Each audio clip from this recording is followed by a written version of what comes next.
Foundations. Foundation 1. Love God above all else and with all you've got. Day 2. Because He first loved us.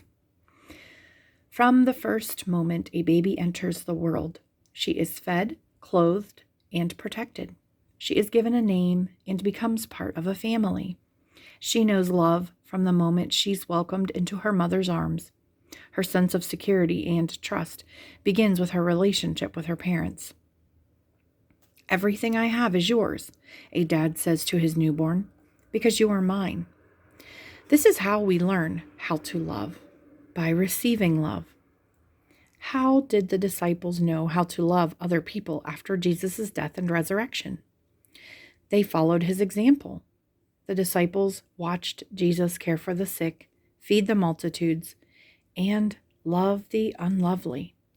They saw him punished on the cross for their sin so that they might be saved, the ultimate act of love. John was a witness to these acts of love and not only recorded them for his readers, but also shared how we too can respond to that love. We love because he first loved us. 1 John chapter 4, verse 19. In the same way that a baby is helpless to give love apart from first being shown love, we would be unable to love God at all if he hadn't loved us first.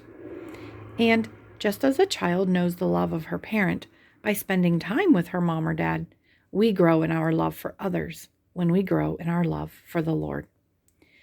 Do you have a friend who is hard to love? Do you lack patience and love for a brother or sister who isn't patient with you? Do you know you're supposed to be loving but don't really know how to start? Start by remembering God's love for you. Follow his example. Give what has been given to you. Imitate him.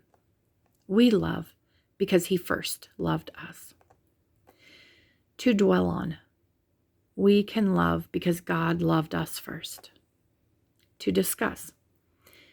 Share one thing you've learned to do because of a parent's example.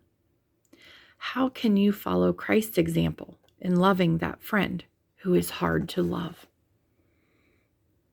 To memorize. We love because he first loved us. 1 John chapter 4, verse 19.